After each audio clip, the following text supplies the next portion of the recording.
Hello, everybody. We are going to talk about anaerobic training considerations and common injuries associated with anaerobic training.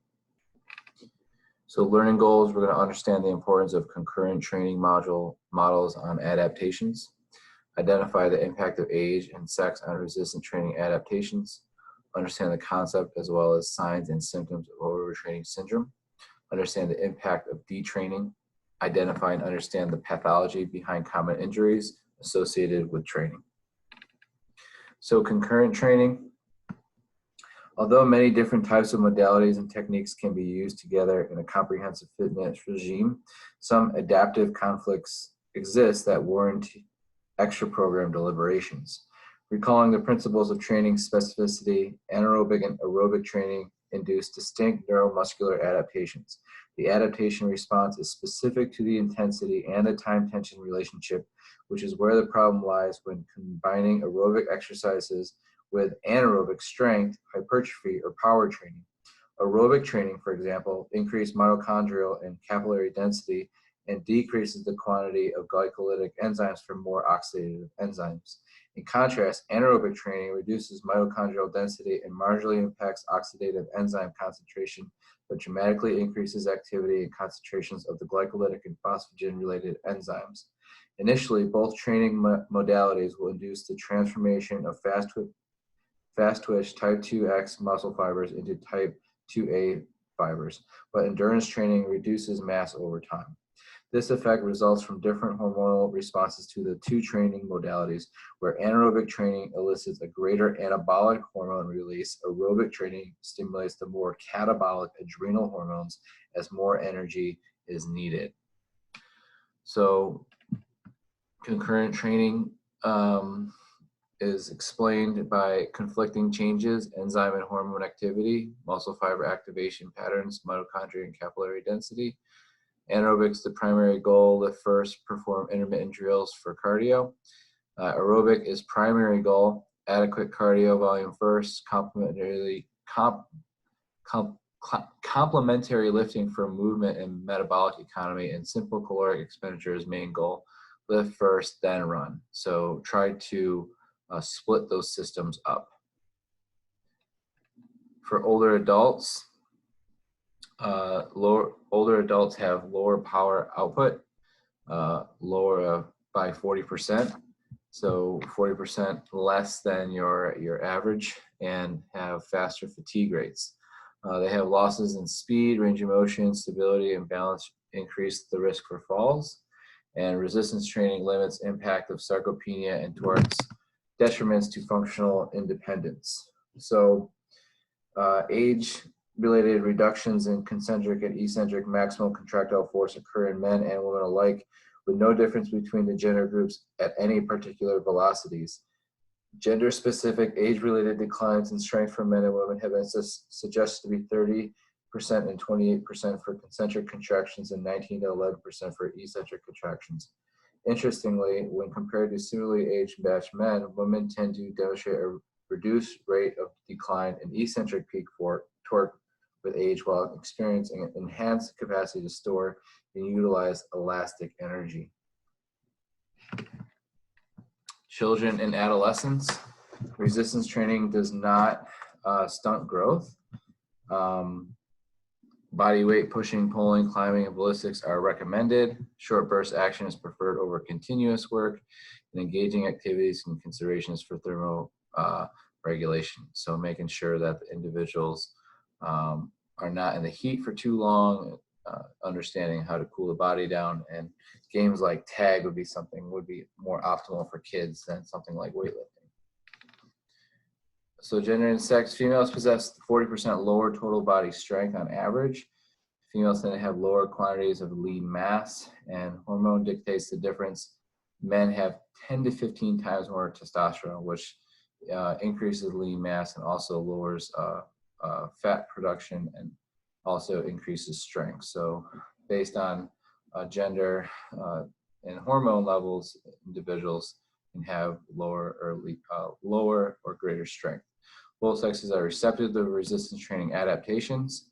Women who show larger than average increases in mass may possess higher than normal anabolic hormone levels, a high testosterone to estrogen ratio, genetic predisposition toward muscularity, and greater tolerance to resistance exercises.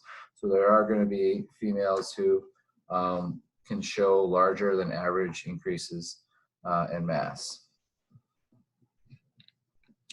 Overreaching and overtraining. So while most people do not exercise enough, some exercise too much and too often. Both aerobic and anaerobic exercise, when practiced excessively, can become too stressful for the body to recover from over time. Certainly, a single exhaustive bout of exercise performed at intensities that significantly exceed the limits of the system can be physiologically detrimental, but this situation occurs more often due to negligence or inexperience. Excessive bouts of ongoing exercise can push the body to experience a cumulative overstress effect. This causes a phenomenon called non-functional overreaching, NFO, defined as acute maladaptive physiology, which presents as a category of symptoms associated with the overstress condition. If overreaching is not managed appropriately with proper dietary and recovery strategies, it becomes non-functional and can lead to potentially chronic stress termed overtraining syndrome. Overtraining is a detrimental state characterized by a condition of prolonged maladaptive physiology where symptoms signal underlying hormonal, immunological, neurologic, and psychological disturbances. OTS can last months and have significant physiological and psychological implications for sufferers. Often a musculoskeletal injury, such as a stress reaction or stress fractures, results as accumulation of the distress. So managing training volumes and ensuring adequate recovery helps to avoid overtraining. A key element is the state of the body during stress applications. Hypohydration combined with inadequate nutrient storage can leave the body vulnerable, as can inadequate sleep.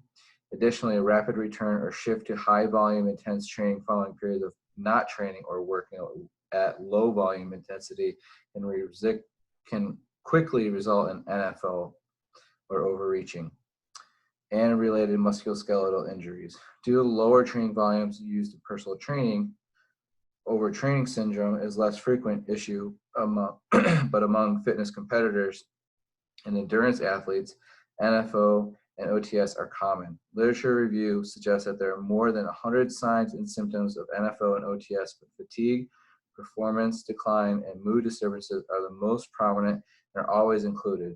The following figure, and we'll go over this in a little bit, will provide the most commonly reported signs and symptoms of these conditions. So you see here, the undertraining zone is a training load of 1,000 to say 3,000, and training load from 3,000 to 5,000 would be optimum, and overtraining would be 5,000 to 7,000. So once we hit that 5,000 or individual critical point, we've overreached our potentiation and we've become overtrained, and now we've developed overtraining syndrome and OTS, which is and overreaching, which would be NFO.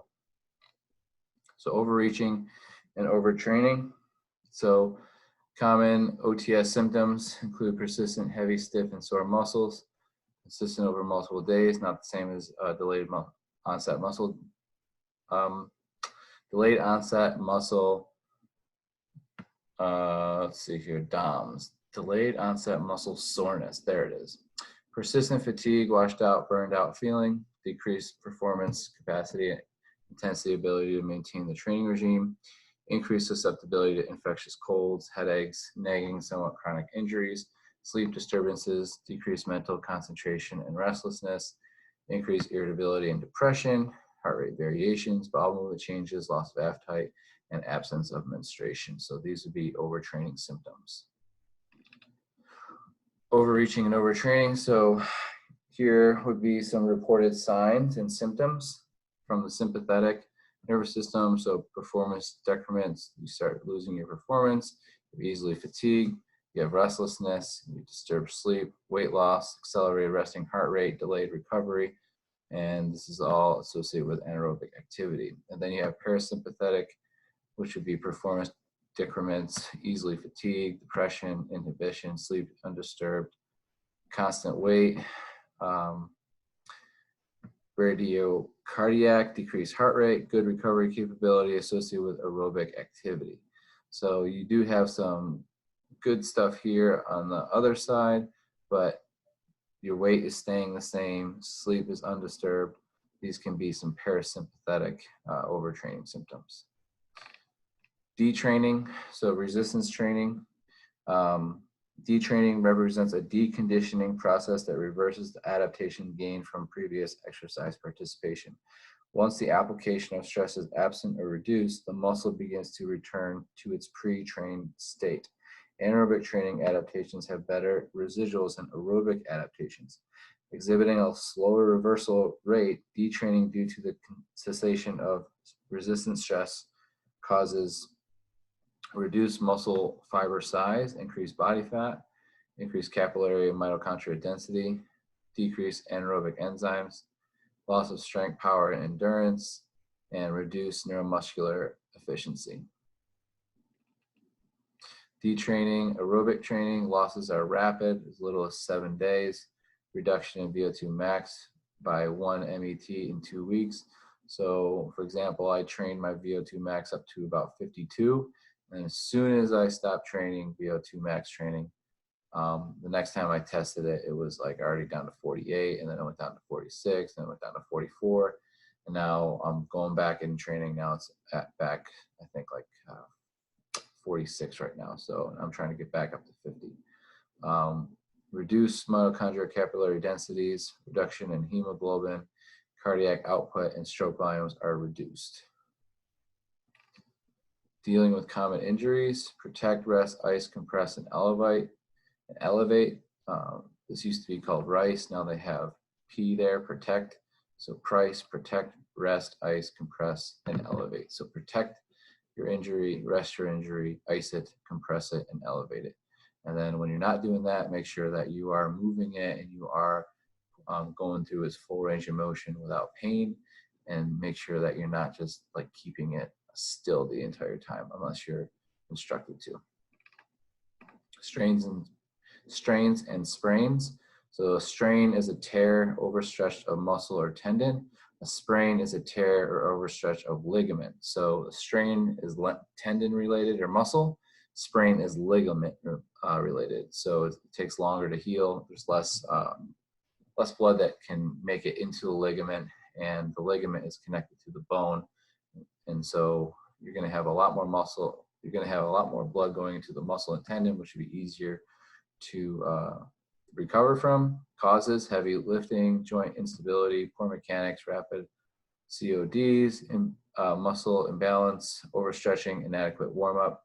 So if you are not warming up, if you are lifting with poor mechanics, if you have an imbalance, or if you have poor joint stability, or if you have lack of mobility, you can get a strain or a sprain from working out. Strains impact muscles, sprains impact joints. So sprains are going to have more effect on your range of motion, where the strains are going to have more effect on your ability to perform fully.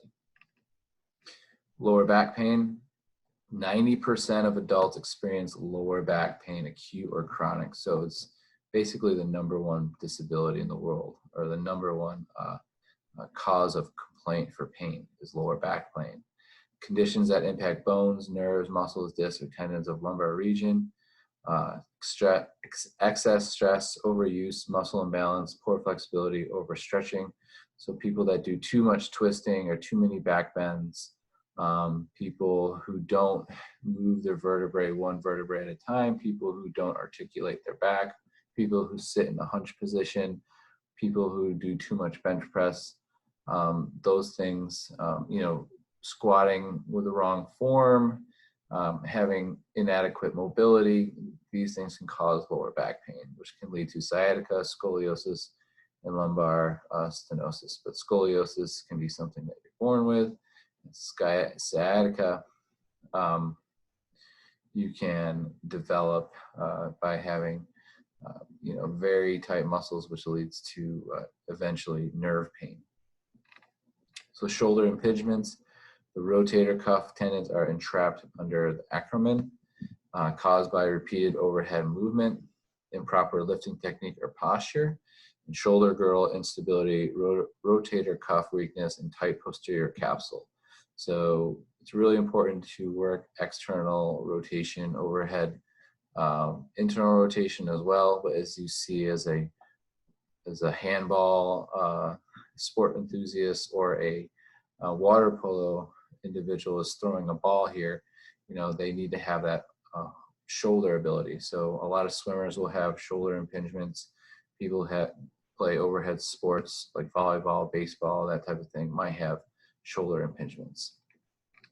Shoulder impingement, you know, can be related to how you stand. So if you stand with your back rounded and you're looking down all the time, then you're always going to have stress on your shoulders. Same thing with sitting on the couch. Make sure that you're sitting up nice and tall. So poor versus optimal technology postures for shoulder impingement. External rhabdomyolysis, so increased prevalence due to extreme training trends. Breakdown and necrosis of the skeletal tissue, excess intensity volume with low rest, heat, and dehydration, organ damage, severe ischemia, arrhythmia, potential death. So exertional rhabdomyolysis is when bodybuilders or competitors have gone too far in their training and they actually have gone a little bit too far. Let me just read a little bit here. So formerly an extremely uncommon occurrence, rarely seen outside of extreme military training in high temperature environments, external rhabdomyolysis has established its name in the fitness industry. Boot camps, HIIT programs, even spin classes have created resistance-based metabolic rigors that prove to be too much for the muscular system to handle. The result of these intense acute bouts cause destruction of the muscle cell, which leaks its contents into circulation. Activities that have caused documented cases of exercise-induced rhabdomyolysis range from low resistance, 10 to 15 pound weights, high volume circuit training, to low and high intensity spin classes, to American football practice, to a fairly newly researched phenomenon involving blood flow restriction training. Regardless of the type of activity, the theme that is consistent in most documented cases of exertional rhabdo is too much, too fast. Whether this be intensity, volume, or advanced exercises that one is accustomed to or has not done over an extended period of time. Common symptoms include extreme muscle cramps and or prolonged muscle pain, coupled with dark or tea-colored urine and sustained weakness. Exertional rhabdo can have very serious consequences: organ damage, severe ischemia, cardiac arrhythmia, and even death. So going back to shoulder impingement, impingement syndrome has increased in prevalence among younger Americans due to technology postures. Forward shoulders and exaggerated kyphotic positions change the resting scapular angle, which in turn changes the shoulder joint complex system. Remember, the glenoid fossa or cup of the shoulder is part of the scapula.